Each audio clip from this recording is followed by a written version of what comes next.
Good evening, ladies and gentlemen. Tonight we will have the fourth session for the webinar bar review for the University of Visayas, Gulyas Law School.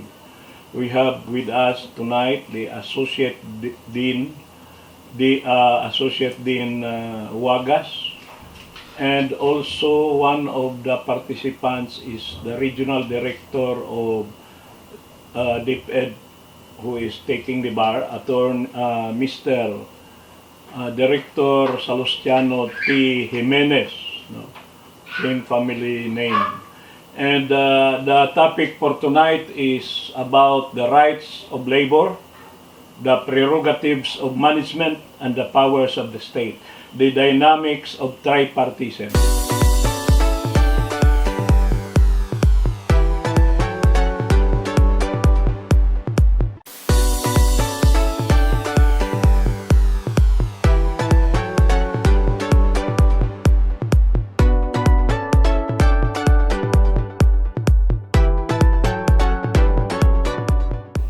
We will be discussing the rights of labor, the prerogatives of management, and the powers of the state. So, we are trying to discuss the tripartism principle. And I request again all the participants to mute. Please mute because I can hear so many voices. That is the only appeal I'm making to you. I'm giving this lecture for free. I'm coming here very early, so please cooperate. I have to prepare some materials for you. This is my service to you as my offering to my alma mater, the University of the Visayas, Gulyas Law School. In 1974, when many of you were not yet born, I was a graduate of this college, and modesty aside, I graduated magna cum laude and class valedictorian. I was not able to take the bar review in Manila because I was very poor. I could not afford. The only review at that time was in Manila, and so I had my self-review, but with the grace of God and my hard work, I got 84.93. Number 10 in the bar examination got a flat of 85. My grade was 84.93. I got line of 9 in 3 subjects. So, I am very proud, and I am sharing whatever I have to you, and I hope you cooperate. I'm very happy to welcome today the Regional Director of the Department of Education, Director Salustiano T. Jimenez, my namesake, and for sure my relative, because there are only few Jimenezes in the whole Philippines. So as you can see on the screen, you look at the rights of employees, the prerogatives of employers, and the powers of the state. So whenever you have a labor law subject, you always think of the three parties. The state, represented by the government; labor, represented by the union, and if there is no union, by himself or by itself; and the company, the employer, represented by management. Management is the agent of the employer. The union is the agent of the employee. And the government is the instrumentality of the state. And the three have respective powers and prerogatives. So tonight, I am going to discuss, hopefully, we can finish all the powers, all the rights, all the prerogatives, but if not, we cover the most important, So, the first right that I'm going to discuss is the right to self-organization because as I have always told you, do not take the bar exam without memorizing Article 13, Section 3 of the Constitution. I repeat, Akong Osbon, I reiterate, do not take the bar examination unless you memorize, you understand by heart, in letter and in spirit, Article 13, Section 3 of the 1987 Constitution, which starts with this sentence: the state shall afford full protection to labor, local or overseas, organized or unorganized, and shall guarantee labor. And one of the rights mentioned there is the right to self-organization. So let us now discuss the right to self-organization. What is the philosophy of the law in granting the right to self-organization? Well, the state can protect labor if they are organized. It's very difficult to protect individual 40 million workers in the Philippines. 40 million workers, organized or unorganized, members of the labor force, 40 million. And so the state, in the first article of Book 5, which is Article 217 and 218, 218 and 219, 219 or 218, the state shall promote collective bargaining. But there can be no collective bargaining without unions.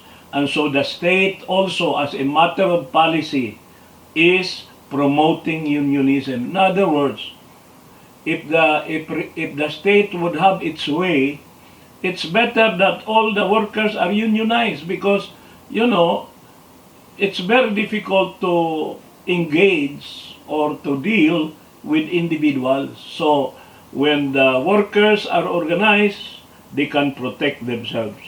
And more so, they can also have the right to collective bargaining. So I will show you this. Can you see this? Miss Eunice Wagwag, can you see this? And Mr. Jesus Burdalba, can you see this on your screen? Oh, okay. Okay. So this is not the solar system. As you will see, number one is the person. When you are born into this world, you are born a person. Even for 1 minute, the moment you are delivered into the world, you become a person, a natural person.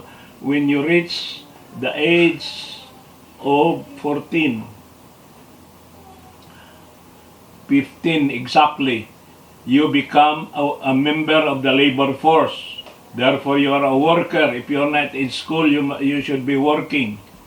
And when you enter into an employer-employee relationship, you become an employee. And when you join the union, number 4, you associate yourself with a union, then you are a union member. And the union, number 5, becomes an LLO. What is an LLO? Legitimate labor organization. Because a union that is not registered does not have juridical personality. So, number 4, if you are only a union and you are not registered, you are just like a social club or a barkada that does not exist in the eyes of the law. It cannot do business. It cannot engage in a contract. It cannot own property. But the moment in number 5, the union legitimizes itself by registering, then it acquires legal personality. And once there is legal personality, it can file a petition for certification election or can request the employer to recognize the union voluntarily. So, in the event that there is a certification election and the union is the winner, it will be certified as the SEBA. What is the SEBA? It is the sole and exclusive bargaining agent. It is the only organization that can represent the whole membership of the union, and even the non-union members, because they are members of Iglesia ni Cristo, perhaps they do not join the union, but their position is embraced within the appropriate bargaining unit, then they are represented by the SEBA. So when the SEBA negotiate a collective bargaining agreement, the fruits of that agreement will also benefit the non-union member, provided that they are members of the bargaining unit. So, ladies and gentlemen, I will refresh your memory. I'm sure that your professor in labor law gave you a distinction. What do you mean by member of a bargaining unit as compared to a member of the union? Let us imagine that there are 35 of you. Now, there are 35 of you. Now, there are 37 members in the class now. There are 37. So, out of 37, you are the appropriate bargaining unit. What is an appropriate bargaining unit? All your positions are included in the definition of the ABU. ABU is ABU, appropriate bargaining unit. In other words, you become a member of the ABU not because you like it, not because you decided to be a member of it, but you become a member because your position, for instance, all of you are rank and file, not occupying a confidential position. You are not supervisory, you are not managerial, you are rank and file, your salary grade belongs to the rank and file. Therefore, whether you are a union member or a non-union member, you are a member of the appropriate bargaining unit. Do you understand that? Can you follow that? You become a member of the ABU even without your consent. It does not need your consent to be a member of the ABU. Can I hear from you? Can you unmute yourself and tell me, did you understand what I said? Yes po. Yes, sir. Okay. So, Yes, attorney. to be a member, yes, to be a member of the ABU, you don't have to be you don't have to give your consent. But to be a member of the union, you know, it's possible that in a company with 37 employees, no? 37 employees. How many are there now in the class? 36 na lang, nagawas ang usa. So, according to the labor code, to form a union, you must have at least 20% of the appropriate bargaining unit. So, what is 20% of 36? No? 10% is 3.6, no? So 20% is about 7 or 8. So if you have 8 employees in a bargaining unit of 36, you can already form a union, you can register that. And so, if there is another union in the same bargaining unit, then you will fight it out in a certification election. And the winner takes it all. If Union A will win over Union B, Union A will represent all the 36. Union A will represent even the opponents, no? So, pag parang congressman din yan, nanalo ka sa iyong distrito, You represent even your opponents, even those who voted for the other candidate. So, the sole and exclusive bargaining agent represent the entire ABO. It does not only represent the union, the LLO that it is, no? And so when it signs a CBA, it becomes a party to a collective bargaining agreement.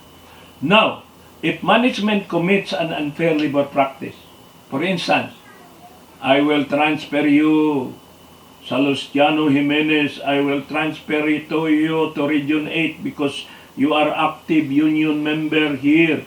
I don't like a union and you are very effective in organizing, so I will transfer you.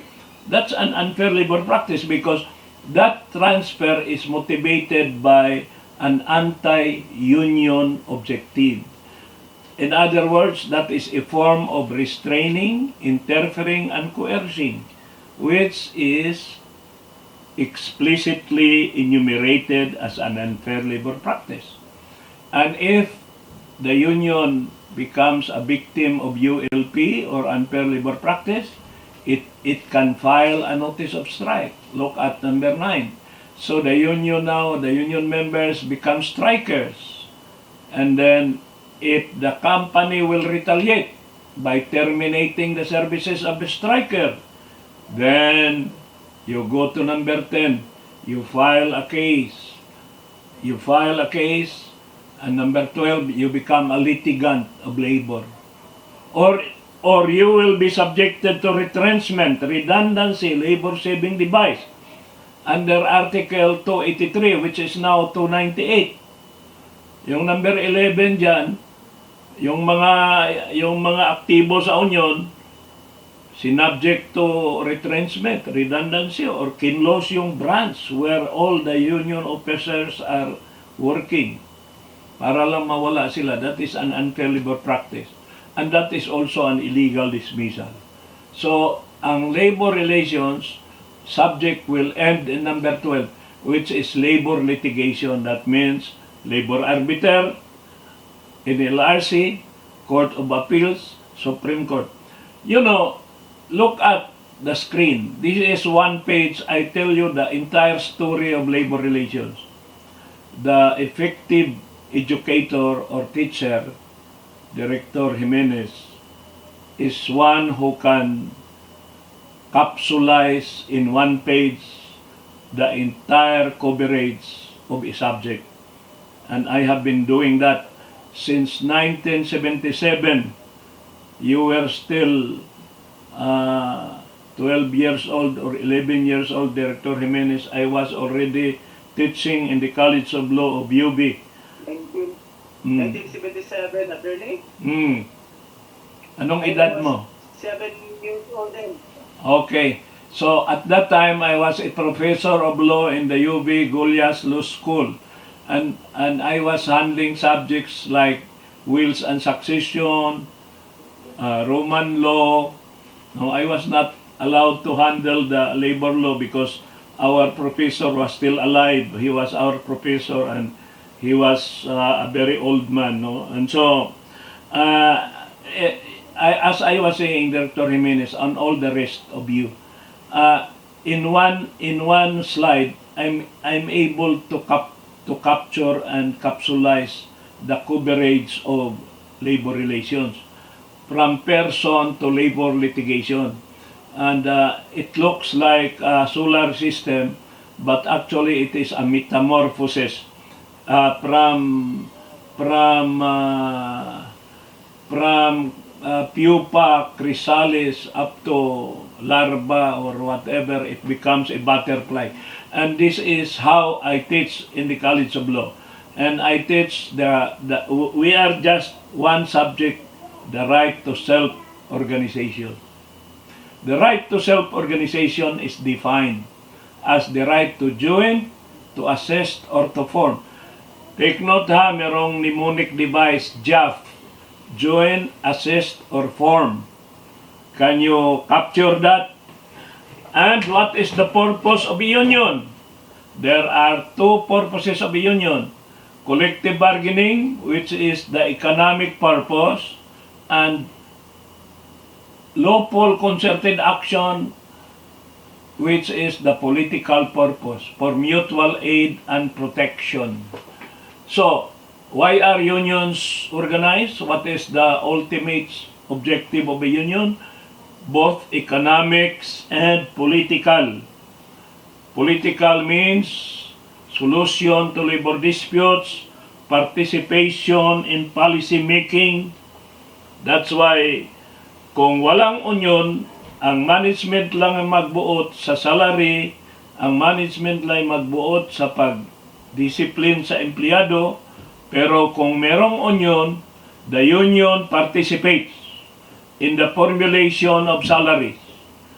The union participates in the employee discipline because the employee who is subjected to discipline is represented by the union as if the union is the lawyer for the respondent employee. So, the union is for participation. The union is for economic improvement of the compensation. Well, in government, I will take up later on unionism in government. That is another subject covered by another law. No?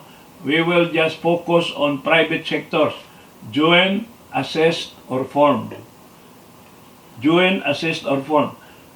Kailangan maalala mo yan kasi pag nag-interfere ang management in the joining, in the assisting, or in the forming, if you, the employee, is in the process of joining, assisting, or forming, and management will RIC. R-I-C.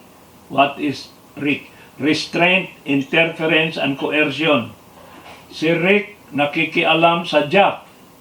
Ano yung RIC? Restraint, interference, and coercion. Or kung hindi RIC, si IDA. Ano yung IDA? Initiate, dominate, and assist. Kung ang management ang nag-initiate pag-form ng union, that is also unfair labor practice. Kung ang management nag-put up ng kandidato, that is also unfair labor practice. And assist. Kung ang management nagbigay ng pondo sa union, that is favorable to the union. But in the eyes of the law, it is an unfair labor practice. Gisubornahan sa management ang union para dili na ipaglaban ng union ang tunay na kapakanan ng mga miyembro. So that is a bribery of the union. So dalawa, RIC at saka IDA. RIC is restraint, interference, and coercion. IDA, I initiate, dominate, and assist. Did you get it, ladies and gentlemen? Please answer me. Yes, attorney. Yes, attorney.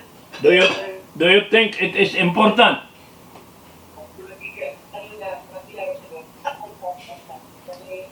Yes, attorney.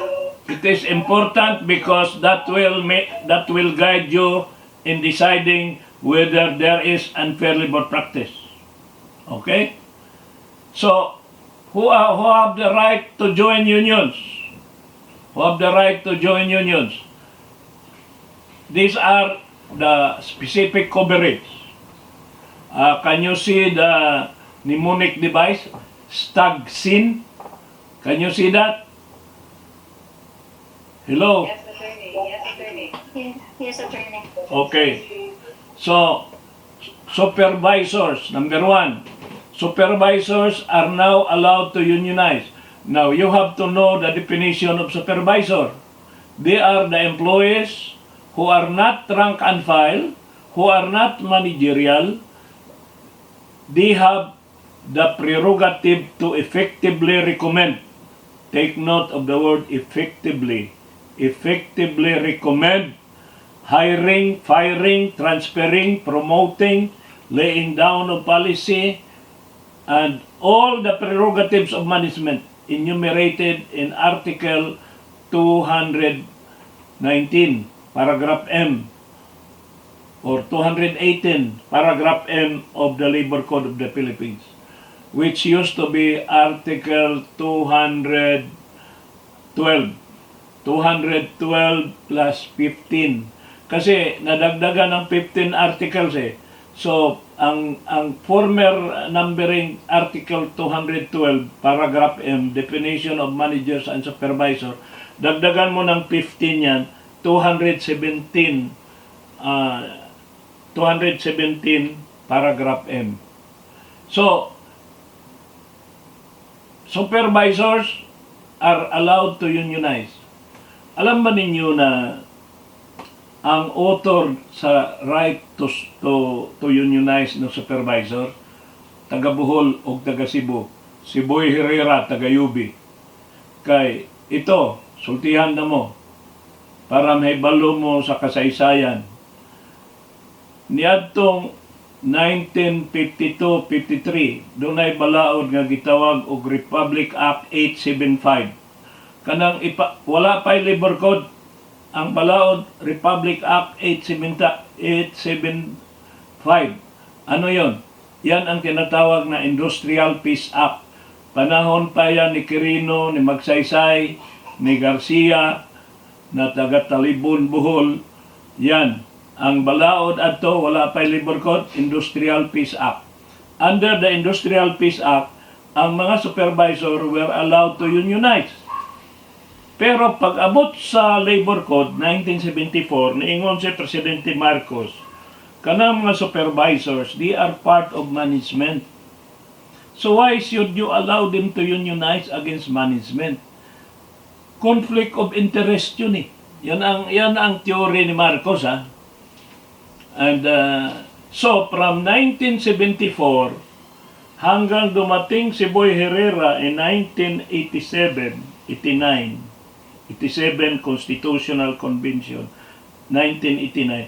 From 1974 to 1989, the right to organize, the right to self-organization on the part of the supervisor was abolished by Marcos from 1974 to 1989.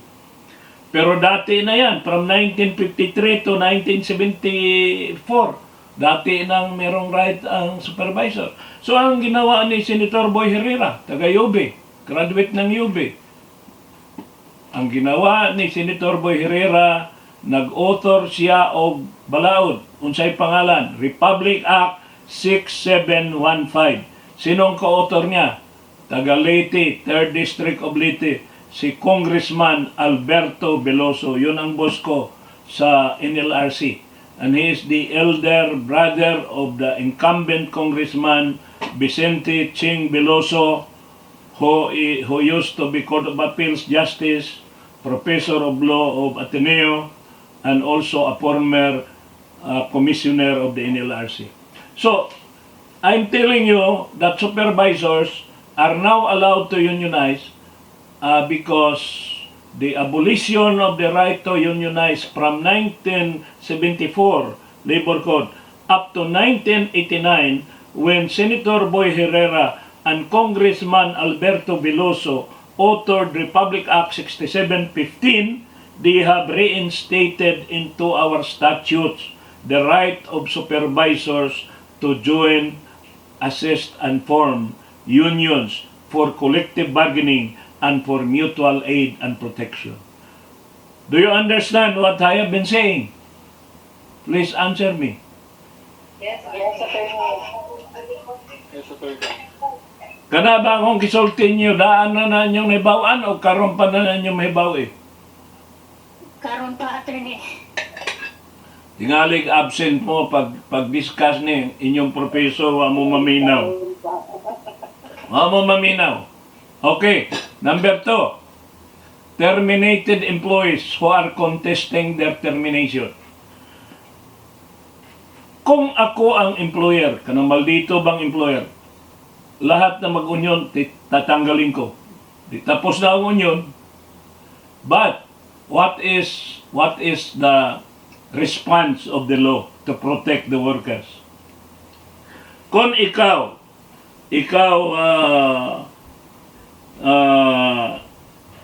Justin Ramos or Jesus Bordalba, kung kamong duha nagtayo kamo ng union, pagkatapos na nalaman ng management, ang management si Lina Almeida o si Fatima Moreno, mga babae, naingon sila, ato ning tanggalo ning duha kay mo ni gasamok-samok din gitanggal ng duha.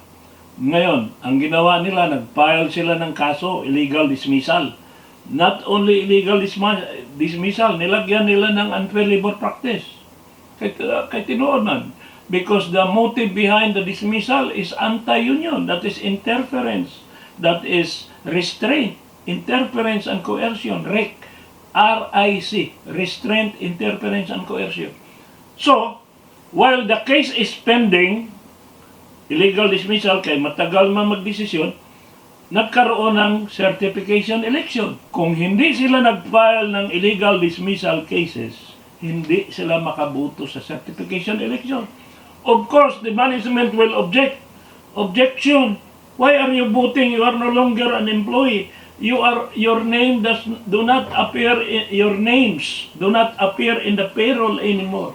But under the provision of Article 269, which is now renumbered, dagdagan mo ng 15. Yan ang bagong number. They are allowed to vote. They are allowed to vote. Because in the eyes of the law, the relation still exists. Do you know why?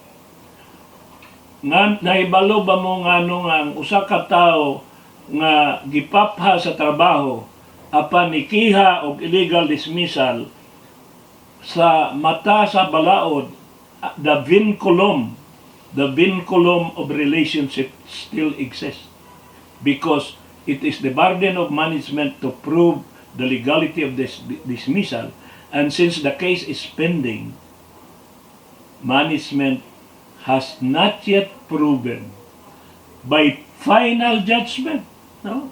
Kahit ba natalo yung dalawa sa labor arbiter, pero nag-appeal, wala pang final judgment na nagsasabi na legal ang dismissal nila. So para ba Attorney Wagas nga nag-file ka ng gitawag o annulment of marriage, pero hindi pa na-granted yung annulment, hindi ka pwede mag-asawa pa because the vinculum of relationship still exists. Wala pang final judgment of annulment, di ba? So, ganon din ang theory sa termination of employment. So, pag kayo terminate, mag-file kayo ng kaso, pwede kayong bumoto, pwede kayong mag-participate sa election sa union, pwede kayong mag-participate ng strikes, because that is incident. That is a necessary consequence of being a union member. In the eyes of the law, you are still union members. Do you understand that, ladies and gentlemen? Yes, attorney. Yes, attorney. Attorney. Okay. Dugay mo mutubag, oy. Number 3. Kanang mga aliens nga dunay valid work permit. Okay. Pag tinanong ko sa bar, may aliens exercise the right to self-organization? Ang answer nyo, yes, provided that the following conditions are present. Number 1, he must have a valid work permit under Article 40, Book 1 of the Labor Code, as amended, period. And number 2, he must be a citizen or a national of a country that grants the same rights to our citizens working therein. So, reciprocity, ladies and gentlemen, is an internationally accepted principle. Remember that in the Declaration of Principle in our Constitution, Article 2 of the Constitution, the state does not only renounce war, but it also adopts the generally accepted principle of international law as part of the law of the land. Diba? Reciprocity is an international law norm. It is an international law generally accepted principle. Okay? Malinaw tayo ha. Government employees. I will discuss that under Executive Order 180. Mabuti nandito si Director Salustiano Jimenez because I'm sure that yung mga public school teachers, yung mga non-teaching personnel sa DepEd ay pwede yang mag-join ng organization but not for collective bargaining, only for collective negotiation.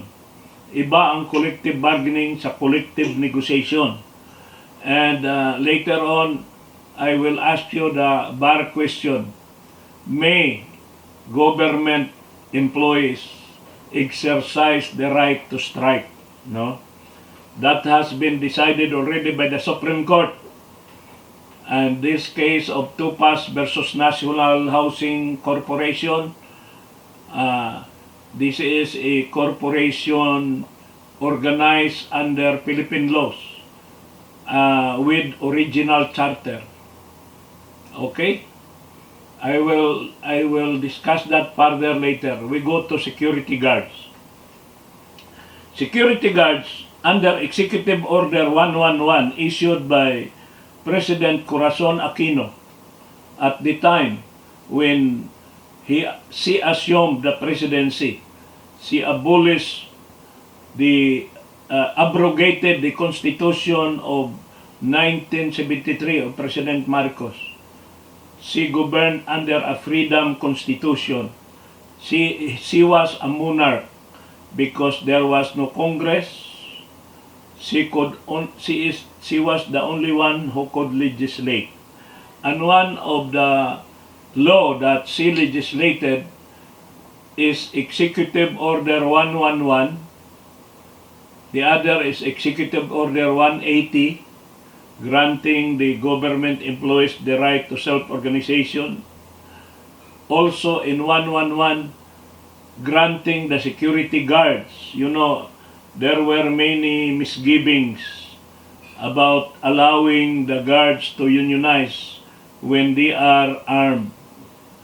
You know, as in Executive Order 180, all government employees are allowed to unionize except the Armed Forces of the Philippines, members of the PNP, Bureau of Jail Management and Penology, and Bureau of Fire Protection. Hindi yan inaalaw. But the law is silent about Bureau of Prisons. Ngayon, kamong mga graduate sa law, pangutan-on na mo, what is the difference between a prison and a jail? Because a jail is under the DILG. Bureau of Jail Management and Penology is under the DILG. The Bureau of Prison is under the Department of Justice. Ano ang kaibahan? Pag ikaw, abogado ka, mukuha ka, gluha ka, kaibalo, makaulaw man na, muna nga, mag-research yung ka. Sir, ang kanang jail, kanang wa pa makumbikto. They are still waiting trial. Di man sila maka-afford og bail or kanang ilang crime accused sila ng non-bailable. So, detained muna sila sa Bureau of Jail Management and Penology sila. Pero once they are convicted, ipadala na sila sa National Penitentiary sa Muntinlupa or sa San Ramon Penal Colony sa Davao or sa Iwahig Penal Colony sa Palawan. Daghan mga bilangguan sa buong Pilipinas sa mga kanang nakonbikto na Bureau of Prison na.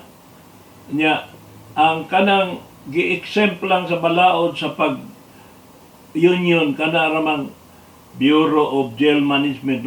Silent mas Bureau of Prisons when the law inclusio unius est exclusio alterius. What the law does not include, it excludes. So, but if you will use the statutory construction of ius dem generis, you may be able to justify that what the evil sought to be avoided applying to Bureau of Jail can also apply to Bureau of Prisons. That depends upon your argument. No? The law is not an exact science. Pag answer mo sa bar, lahat yes ang answer, no ang imutanan, pero dako paggrado, ngano, maayo ka mo-argue. Bisag, ayaw ka gool kung ang no ang answer, yes ang imo, basta maayo ka mo-argue, tagaan yung punto. So, arita sa Iglesia ni Cristo members, I'm sure that you know people who belongs to the Iglesia, they are not allowed by their kanang ilang mga superior sa Iglesia, sila ni wala na si KRD Manalo, si Ka Eduardo Manalo na ngayon, naagi na sa ilang teaching you cannot serve two masters. So, kung magmembro ka sa Iglesia, huwag ka magmembro ng union kasi mapokus na imong attention sa union, dili na ka maka-attend sa mga services sa Iglesia. So, dili gina nila gi-allow. But in the eyes of the law, and as decided by the Supreme Court in the case of Alex Reyes versus Trajano, if an Iglesia ni Cristo wants to vote in an election, they should be allowed to vote. They cannot be excluded from voting if they are parts of the bargaining unit. Kaya dinhi sa kaso ni Alex Reyes versus Trajano, doon ay usa ka company na owned by Mr. Lucio Tan. It is a giant piggery somewhere in the province of Rizal. Ang mga baboy doon, mga hundreds of thousands. Unya kanang gabantay sa baboy, majority mga iglesia. Ang mga minority, mga Kristiyanos, mga Katoliko, nag-form sila og union. Unya, pag abot na sa certification election, ang duha ka contending union, ang TUPAS at saka ang TUPAS and there is another union. They were contesting, pero nag-agree sila na we will not allow the Iglesia ni Cristo to vote. Bakit? Pag pinabot mo yung mga Iglesia ni Cristo, no union ang ibutar ana, butaran nag-union. So wala na, di yun ni madayon na atong pagka-union. So they agreed. And the mid-arbiter also agreed. Then, Secretary Crescenciano Trajano of the Department of Labor also approved na ang mga iglesia, ang kanilang boto i-separate ng ballot box, it will not be counted. Because if you count the votes of the Iglesia ni Cristo, the majority is no. Therefore, there will be no certification of ASIBA. The right to self-organization will be defeated. So since the policy of the law is to promote unionism, ang sabi ni Trajano, we should not allow them to vote. But the group of Iglesia ni Cristo led by Alex Reyes went to the Supreme Court. And the Supreme Court reversed the decision of Secretary Trajano. The Supreme Court upheld the right of the Iglesia ni Cristo members to vote because there were three reasons why they were not allowed to vote. Number one, they are not union members. Number two, they have never voted in the past. And number three, if they will be allowed to vote, they will vote for no union, and therefore the right to self-organization would be rendered nugatory. How did the Supreme Court rule on the three issues? All the three issues were ruled in favor of the Iglesia. Number one, they are not union members. So what? According to the Supreme Court, you don't have to be a union member to vote in a certification election. as long as you are a member of the bargaining unit. Yun nga ang sinabi ko kanina eh. You have to make a distinction between a member of a union and a member of a bargaining unit. You become a member of a bargaining unit because your position is included in the definition of the scope that will be covered by the collective bargaining agreement. And who defines? Who defines it? It is the Department of Labor in the certification election. They will list down sino ang pabutuhin natin. No? Nagkamali ang dole dyan, hindi nila pinaboto. When ang posisyon ino-occupy nila, pareho lang sila tanan gabantay sa baboy. Nga naman ang i-discriminate na iglesia. So, number 2, they have never voted in the past. So what? Is there a law that says you cannot vote now because you did not vote before? The right to vote includes the right not to vote. So, if they did not vote before and they want to vote now, then allow them to vote. You understand that? Number 3, if they will vote, if they will be allowed to vote, they will vote for no union. So what? That is also a part and parcel of the right to self-organization, because the right to join includes the right not to join. So, ang conclusion ko dito, ang mga iglesia maraming karapatan, no? Kasi gusto nilang bumoto, pabutuhin. Kung ayaw naman lang magmembro, hindi rin sila pwedeng mapilit. Yung mga close-up provision, yung mga union security clause na hindi natin, yung bang, you will lose your job if you do not join the union, that will apply to others but not to the iglesia. The iglesia is immune from that. Pagka-religion nga ang pag-usapan, ladies and gentlemen, isipin lang ninyo yung kaso ng Ibralinag. Ito, nandito si Director Salustiano Jimenez. Nangyari yan dito sa Naga, Cebu, na ang mga membro ng Seventh-day Adventist, ayaw, ang kamay nila, ayaw nilang, ang kanang kamay, ayaw nila ilagay sa kaliwang dibdib pag nag-flag ceremony. Ayaw nilang magbow. Ayaw nilang mag-participate, pero hindi naman sila nanggugulo. Nahimik lang sila. Nagalit ang principal. Are you listening, Director Jimenez? Yes, attorney. Di ba alam mo yan? Ngayon, nagalit ang principal. Anong ginawa? In-expel sila. Yung mga bata ni Ibralinag. So, nakarating yan sa superintendent. In-upheld ng superintendent yung desisyon ng principal kasi magpatupad tayo ng disiplina dito sa eskwelahan. Dili tatahuron kay niya yung mga bata nga dili mo kuyog dining atong mga patakaran, no? Pagdating sa Supreme Court, in bank 15 justices ang nagdesisyon.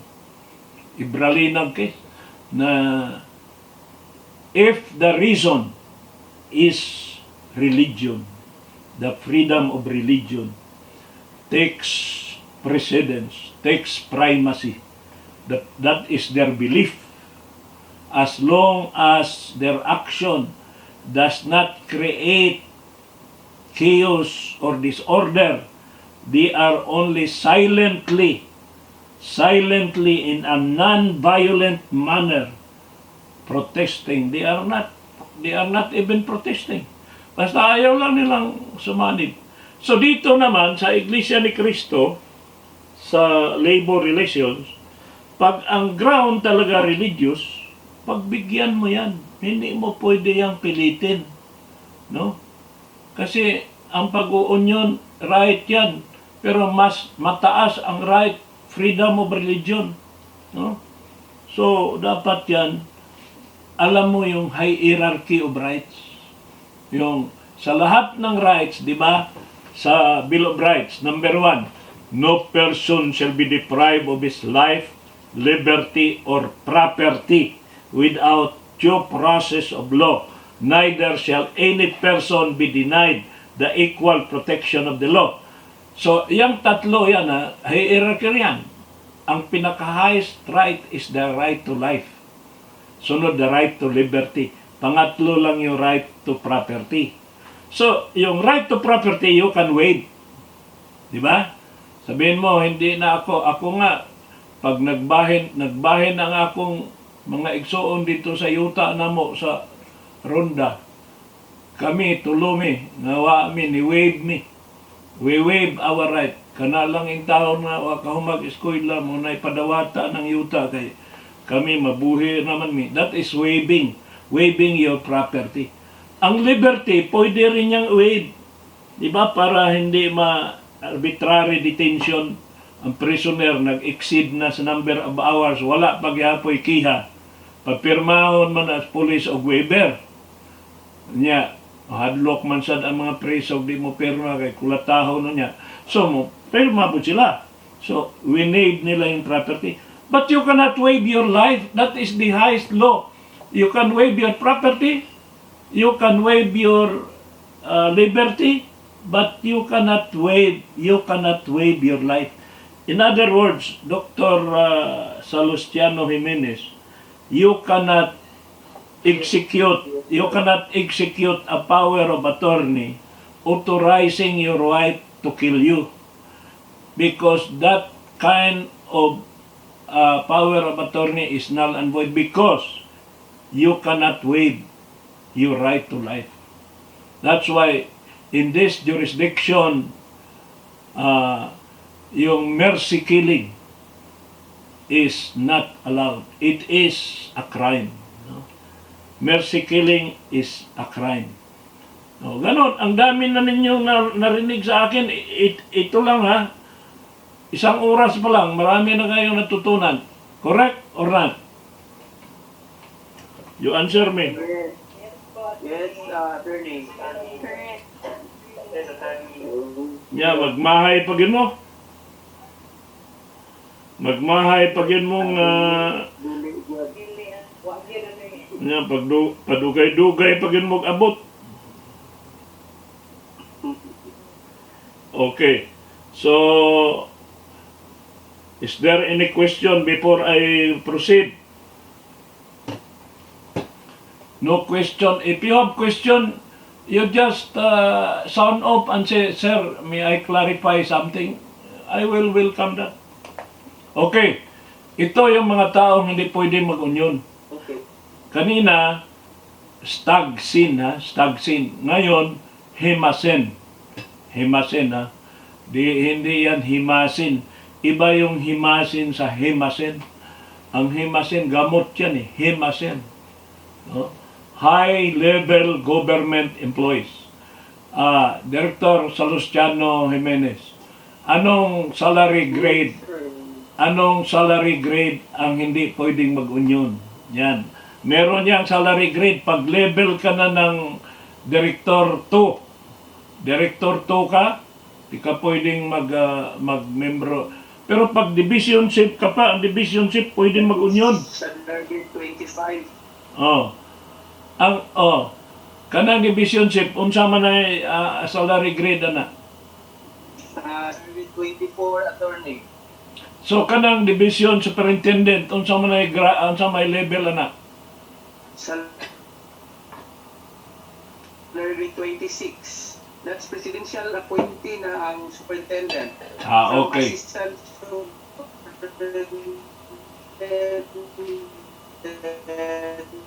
Okay. Equivalent of that is director in other agency. Okay. So, yan pagka high-level government employees ka as defined in Executive Order 180 Section 3, you are excluded from the right to self-organization. Number 2, employees of cooperatives who are members of said cooperatives. Remember you are not just an employee, you are also a member. So, you have dual personality. If you are only an employee, but you are not a member, you are not excluded. So, pagka membro ka ng Bohol Electric Cooperative 1, Sebeco 2, si Biko 3. Ikaw, membro ka. Tapos, nag-employee ka rin dyan. Hindi ka pwede mag-union but, if there are employees who are not members, they can form a union. Kaya nga, it is wrong to say, ladies and gentlemen, that unions are prohibited in cooperatives. Pwedeng mag-union ang mga empleyado sa cooperative na hindi sila membro.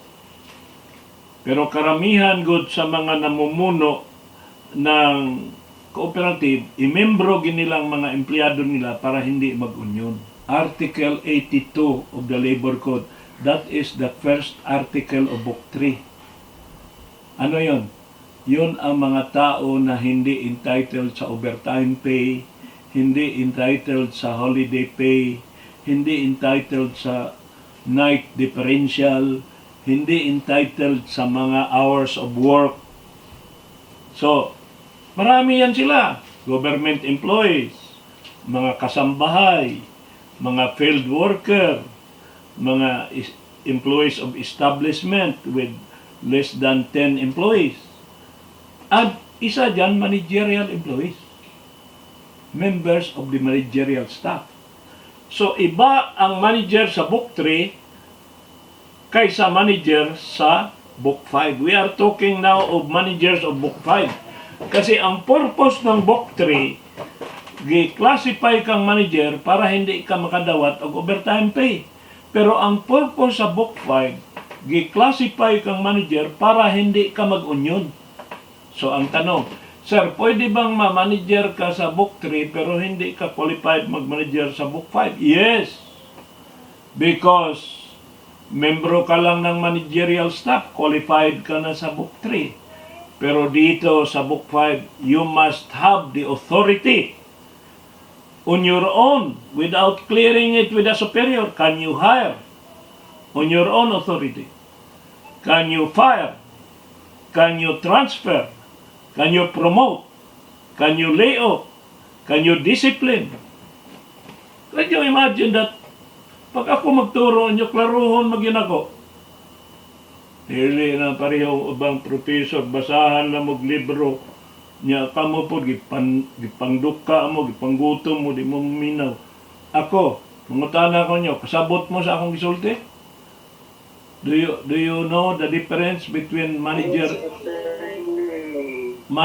in Book 3 versus manager in Book 5? Meron pang pangatlong manager, yung Book 6, pagka pinag-usapan ang loss of trust and confidence. You remember that, Attorney Wagas? Loss of trust and confidence? Oh. Yes, sir. Dalawang tao lang ang pwede mong gamitan ng loss of trust. Una, managerial.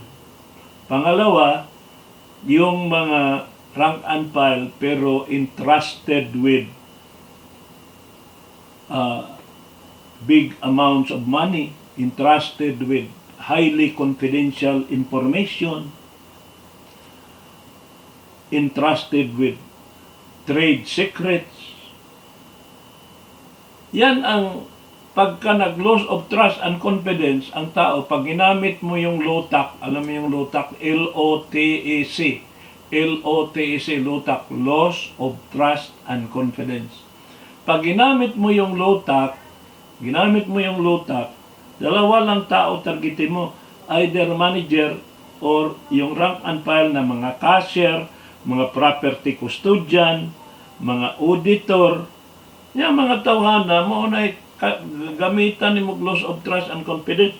Kung nasa academic institution ka, assistant din ka sa College of Law, you are occupying a position of confidence.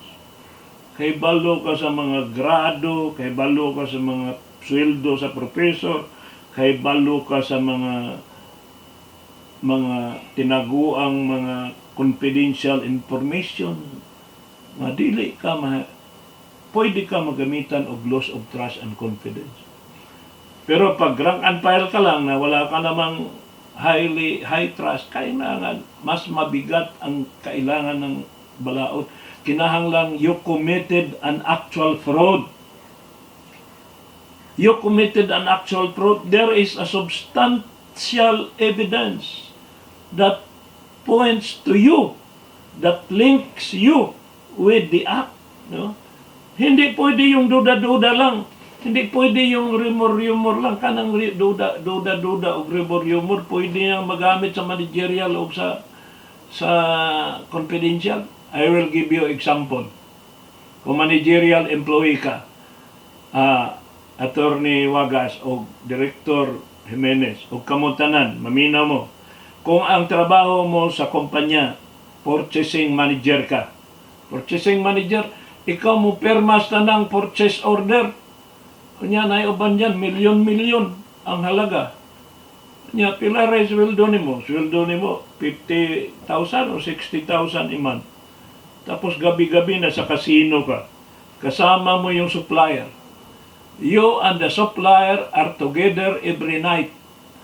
Or ang asawa mo o ang asawa sa supplier, permi mangadto sa Singapore, mangadto sa Hong Kong, mag-shopping.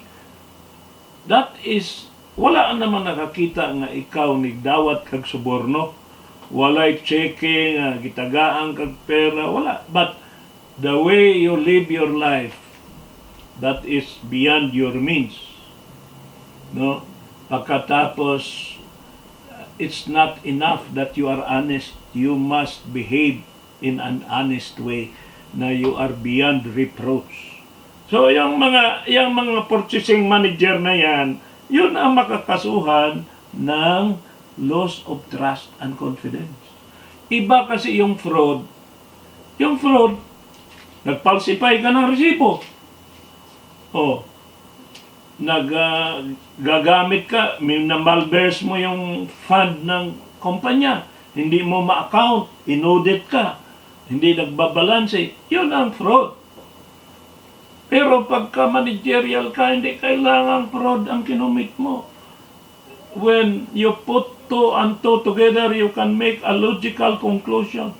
What is the meaning of substantial evidence?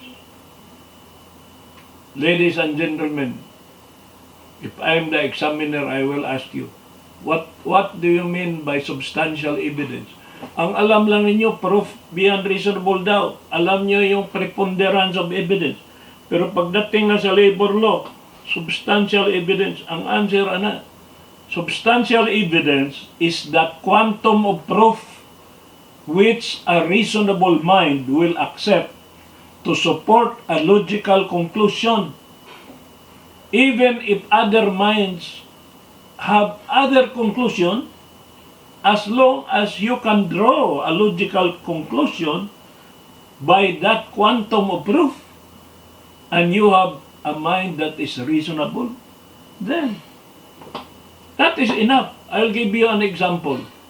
Halimbawa, ikaw, Attorney Wagas. Example lang ha, Attorney Wagas. Kung halimbawa, meron kang husband, tapos isang araw, tinawagan ka ng office mate ng husband mo, sabi, Attorney Wagas, babae din ako, pareho sa iyo, kaya naawa ako sa iyo, nagmalasakit ako sa iyo, Attorney Wagas. Yung husband mo may girlfriend dito sa aming opisina. Yung po si Attorney Wagas, di ko matoy. Pagkabuutan na akong bana. Knight of Columbus paguna. Unya, lay minister pagina. Unya, ikaduha, mahadlok na siya nako. Usara na nako ka ngurub. Nguruban ko lang na akong bana, mahadlok na nako. Di gina siya kabuhatan na. Tuwagin mo to si Attorney Wagas. Unya, kay hapit ng kada adlaw na gyud i-text sa gina siya, i-text, i-email sa Attorney Wagas, kung gusto mo bigyan kita ng picture o nag-outing kami ngayon sa Boracay o sila na naman nag-holding hands sila, gano'n. Tapos natulog na tanan sila ng duha para, gano'n. So naghinahinay pagduda si Attorney Wagas pero wala pagit sa ebidensya. Tapos usa kahapon ana mentras naa siya sa College of Law ingon nitawag man tong babae. Attorney Wagas, kung gusto nimo nga makita mo sila naa sila karon sa iskina sa B. Rodriguez ug sa Puente Osmeña dapit to dunay kuan diha dunay kan-anan na nag-standby silang duha, no? So, kuyawan ni si Atty. Wagas, niingon siya sa iyang mga estudyante, banira ko ninyo, kinsay doon ay sakyanan, ubanta kay akong adto tas puente. Pag adto dito, nakita ni Atty. Wagas, sabi ni Atty. Wagas, uy, sasakyan namin yan Yung nag-drive, husband ko yan Yung katabi niyang babae, hindi ako yan no? So, meron na bang ebidensya si Atty. Wagas? Wala pa. Kasi nagtapad lang yan Natural, magka-office mate, nagkakatapad lang sila, parang close lang sila. Wala pang ebidensya yan. Pero mamaya-maya, bigla amang kumilos yung sasakyan, tapos pumunta doon sa yung tinatawag na yung biglang liko sa bayuko, pagkatapos merong sinyas na yung ana ba kanang anong motel ba sulod nasulod man tong husband ni Atty. Wagas dito sa motel niya kauban tong babae. Tapos kay 3 o'clock pa man to sa hapon niya si Atty. Wagas professional na niya, disente guna siya, wag na siya mo react ba, cool lang siya, cool niya dito lang siya sa Starbucks, atubangan dito sa motel, doon ay Starbucks. Yan, inom-inom lang siya. Yan, ningon to yung mga estudyante, ma'am, mauna na mi, oy, kay hapon na, naara pa mi klase. Yan, si Atty. Wagas po, sige, panguna lang mo dito. Inom na siya ng inom, mga 38 na gud ka, tasang kape ang iyang nainom. Pag yun, makamugawa sa motel. No? Ningon na si Atty. Wagas, kay bawang magkuhan yung motel ba, kay kani adto yaman sa kong gi-invite pero wala gyud ko maana diha no wa gyud ko maana diha pero iya kong gi-invite ya sa dalaga pa ko wa gyud ko muuban niya tapos pagka alas 5 na nagawas na tong duha unya parehas basa-basa ang mga buhok nila ba pero bag-ong paligo karon ang pangutana nako ninyo mga maayo mo logical thinking, do you have enough quantum of information which a reasonable mind will accept to support a logical conclusion? Anong tingnan ninyo? Ikaw, Miss Erlinda Perales, anong tingin mo? Guilty or not guilty?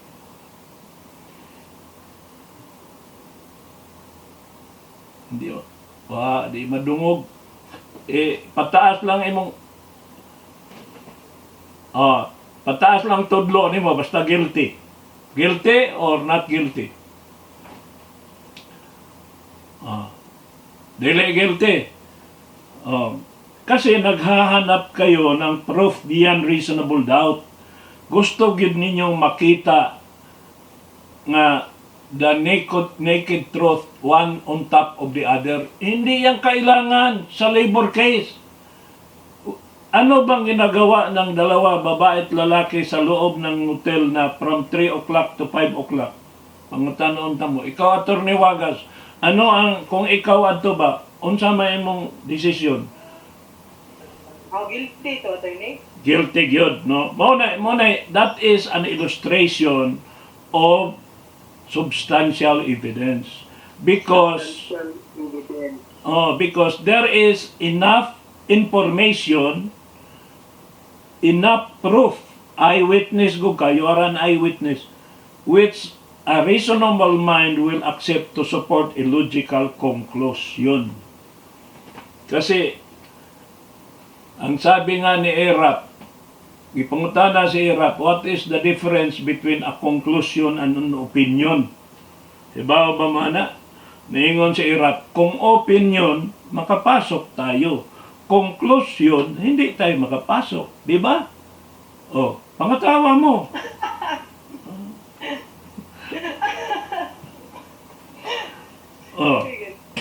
So, kanang substantial evidence, muna yung kung gisultin ninyo in relation to our discussion of managerial employees. Kita mo, nasa managerial employees pa tayo. Pag ako magklase nyo, Next is Armed Forces of the Philippines, Police Personnel, idagdag mo yung Bureau of Jail Management and Penology plus yung Bureau of Fire Protection. Tapos confidential employees are those who are vested with information related to unions. So yung confidential employees na related to the product, kung ikaw, taga San Miguel ka, pinagtiwalaan ka ng formula ng beer, confidential yon position mo. Pero that is not the confidentiality that is contemplated here.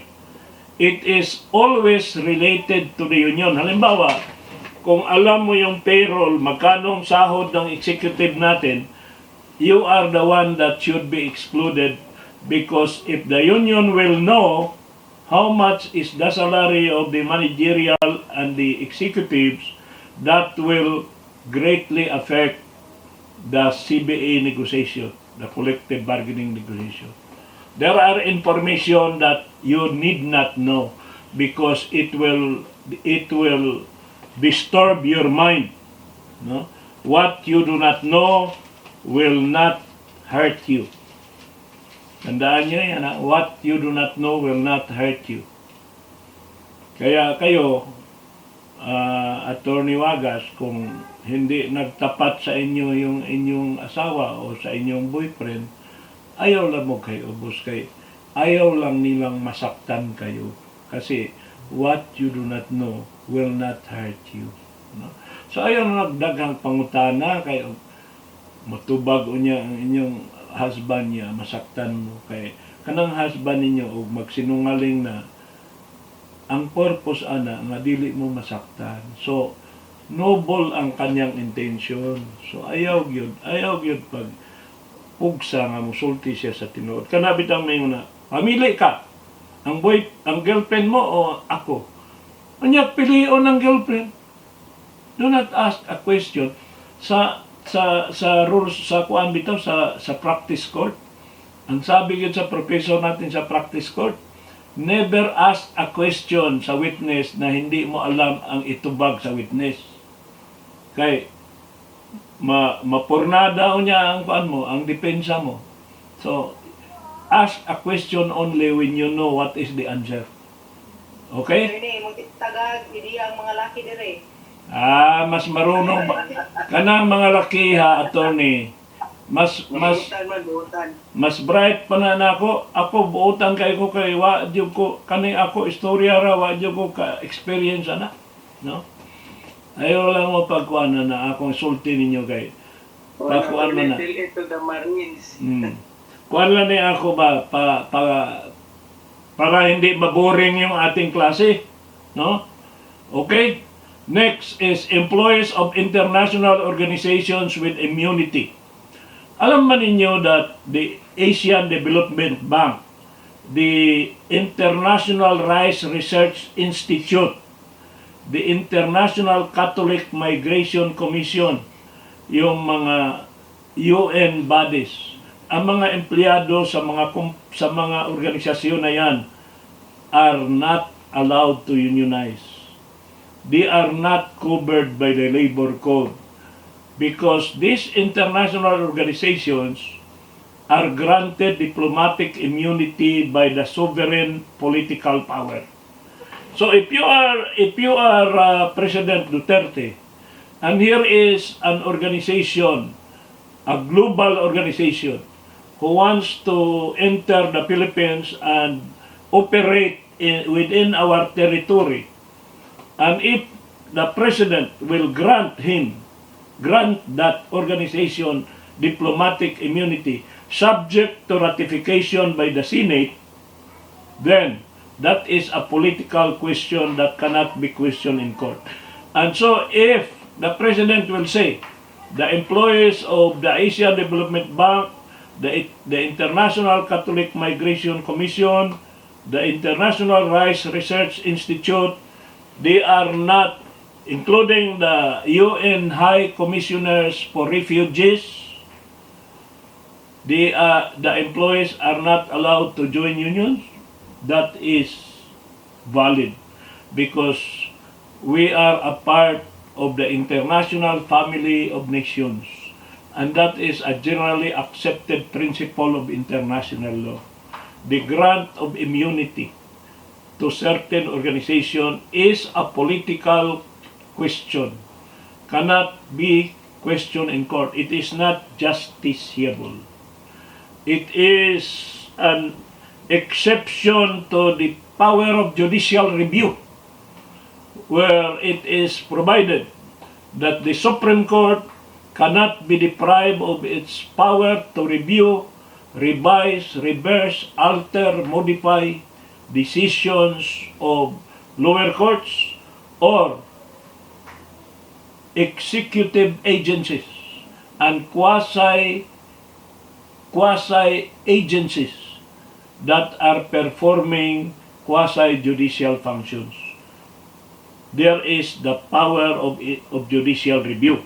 But as an exception to that, that power cannot be used when it comes to political issues, because political issues are not justiciable issues. Are we clear? Clear ba tayo? Yes, attorney. Okay. Yes, attorney. As of today, there are two ways of creating a union. One is independent registration. Second is by chartering. What do you mean by chartering? When TUCP, for instance, yung union ng ALO TUCP, National Organization, to merong isang restaurant, for instance, sa Cebu, na nagtayo og union ang mga waiter. Mahimo man nga ang ALO TUCP muhatag og charter anang union na bisag dili pa na registered nga union na sa dole, that union now can have a limited personality only for the purpose of filing a petition for certification election. Later on, if that union wants to own property, to sue and be sued, and to be entitled to tax exemption, it is necessary that the union becomes an LLO, legitimate labor organization, by the process of registration. So, chartering of local is allowed. Parang Rotary yan eh. Bigyan ka ng charter. Para ding Toastmaster Club yan. Bigyan ka ng charter. Pero dito, for purposes of our union, this is now recognized because Article 241, which used to be Article 234-A, has been inserted into the Labor Code. Inserted kasi pag -A amendment, that's an insertion. Pero na-renumbered na ngayon. The Labor Code has been renumbered, no?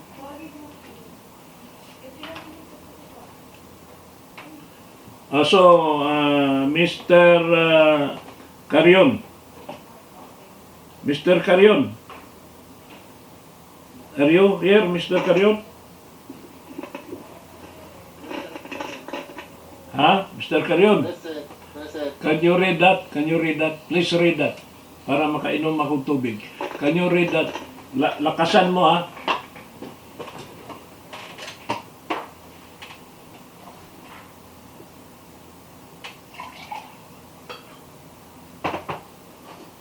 Di kaya ano kabasa eh.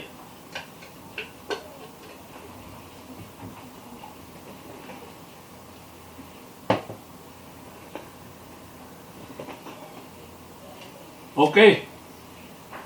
Dain na lang pabasahon na to. Kaya di kabasa. Kinsa may makabasaan na nga maayog. Ikaw, Mr. Bordalba. Can you read it, Mr. Bordalba? Yes, sir. Please read it. The chartered local immediately acquired a limited legal personality that can be invoked only for the filing of a petition for certification election. For the purpose of becoming a SEBA or sole and exclusive bargaining agent, the chartered local only acquires full legal personality. personality upon the issuance of a certificate. That's a legal personality upon the issuance of a certificate of registration after full compliance of the requirements. Read the documents enumerated under Article 241. Okay. Is it necessary that application for registration and documents be certified under oath? Yes.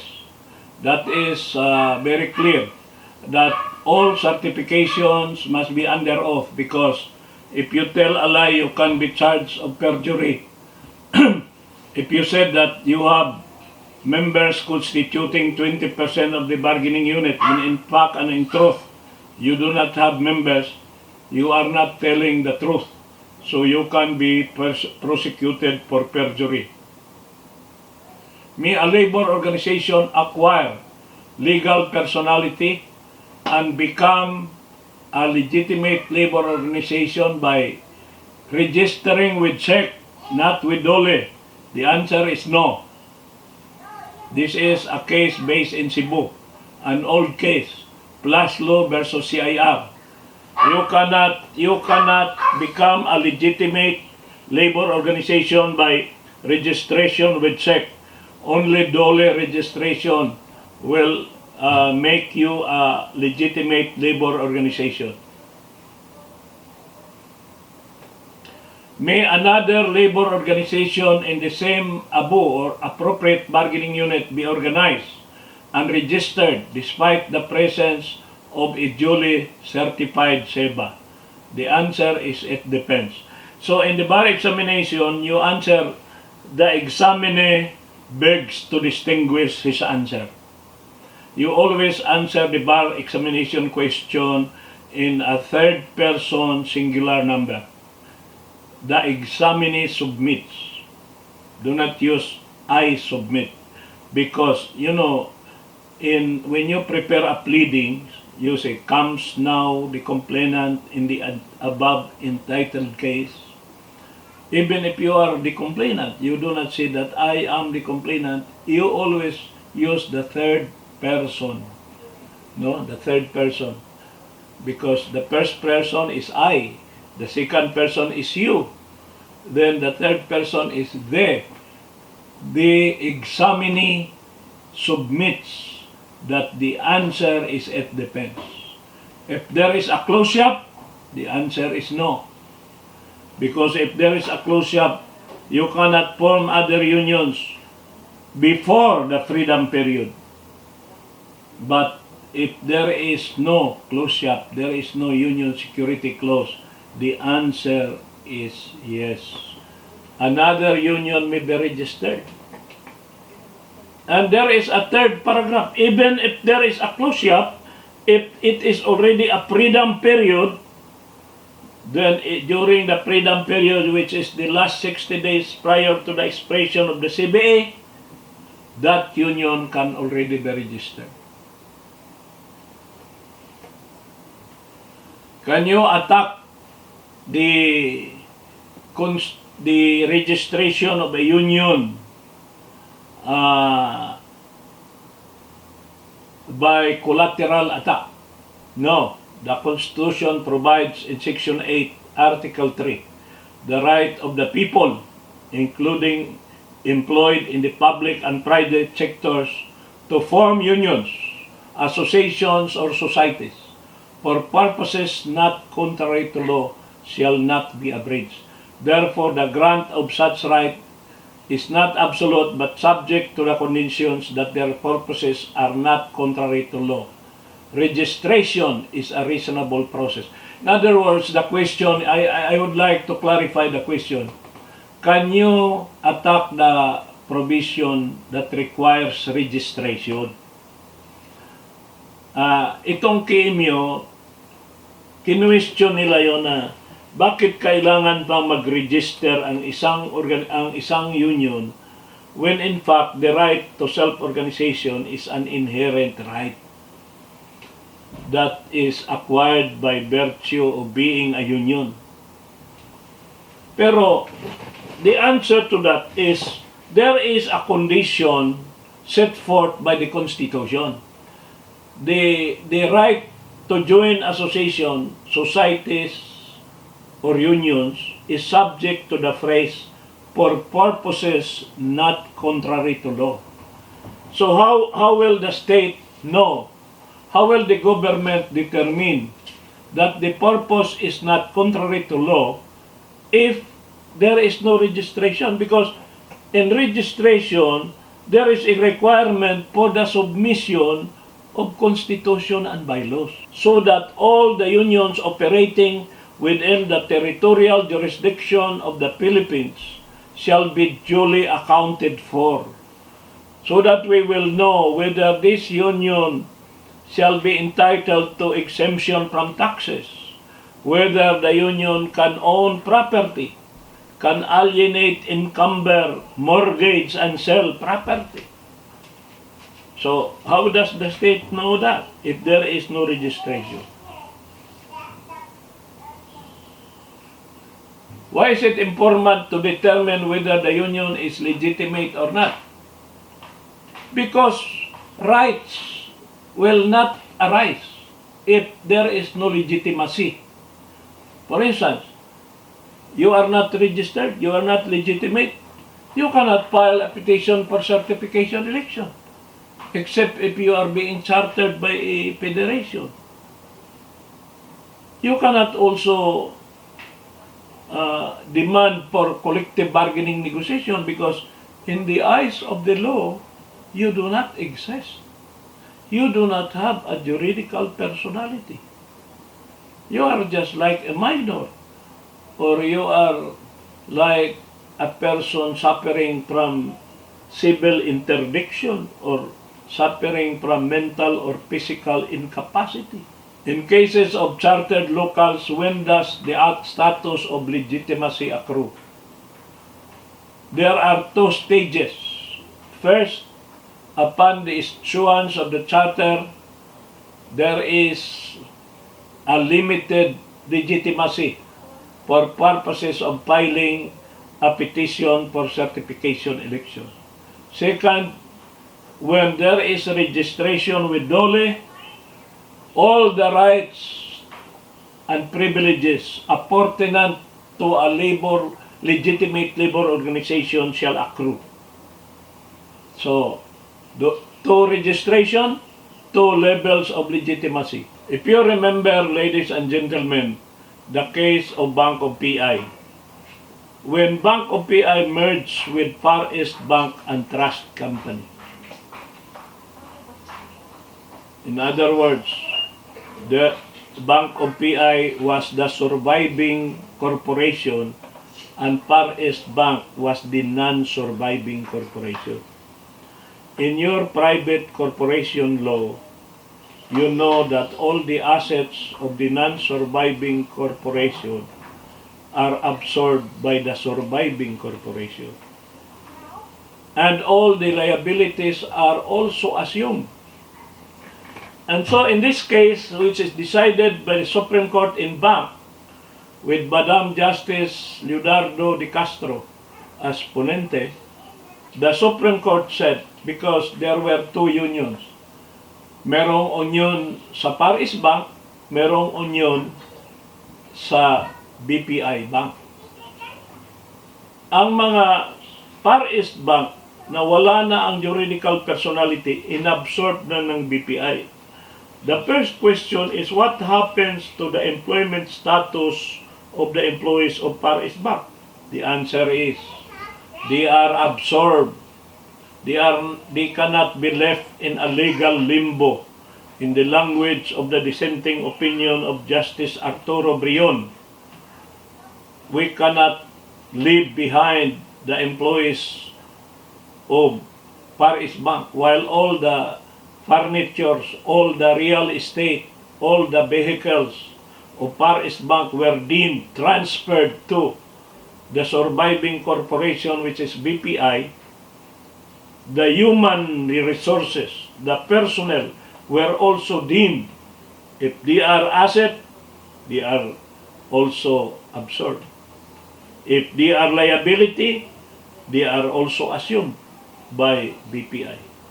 So the next question is, are the employees of Paris Bank duty-bound to join the union in the BPI? Well, it happens that the union of BPI is Associated Labor Union. And the union of Paris Bank was another union. And they do not want to join. They did not want to join with ALU. And so, the question now is, if management will compel them to join, or the incumbent union ALU will require them to join, because if they refuse to join, there is a union shop which says that all new employees are duty bound to be a member of the bargaining agent, the ALU, within 30 days from becoming regular employees. And failing so, the union may ask for their termination, for their dismissal, and that is a valid law and principle as enunciated by the Supreme Court in a long line of cases, the validity of union security clauses. So the question is, can the employees of Paris Bank refuse? The answer is no. They have to join.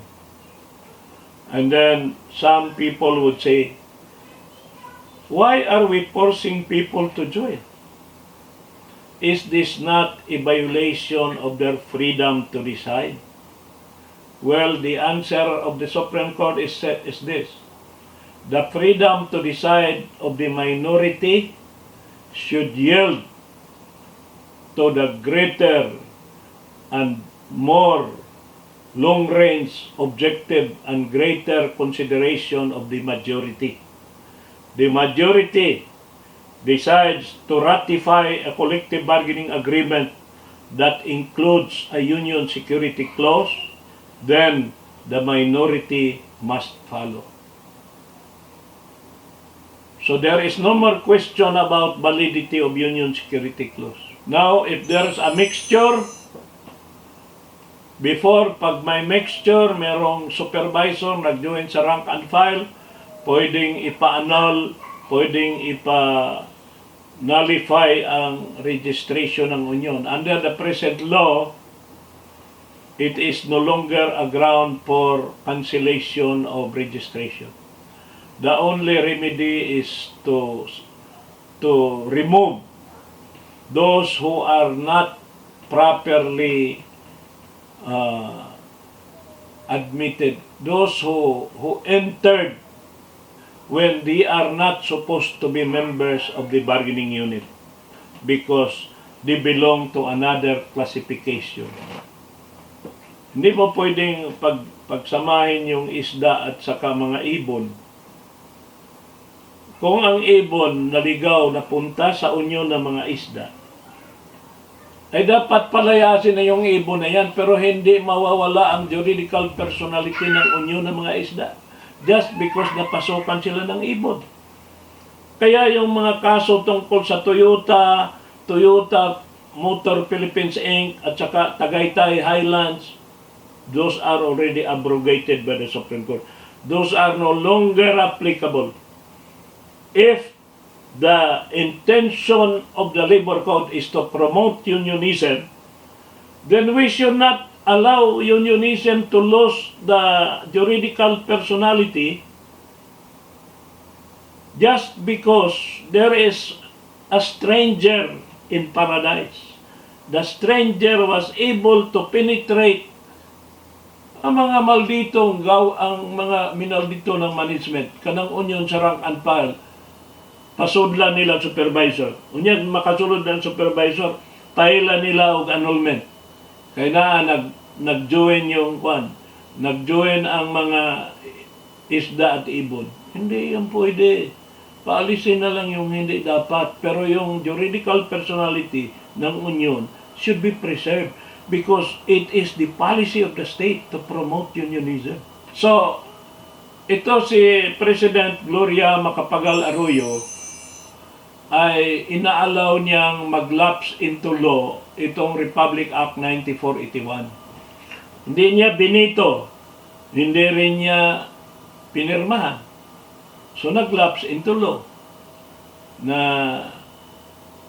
yung mga pagbabago ngayon, the charter need not be certified under oath, charter certificate. Pero yung kanina, under oath, yung mga requirements for registration kailangan under oath. Pero ito, certificate na lang of a legitimate LLOs need not be under oath. Tsaka yung mga secretary, mo attest doon sa certification.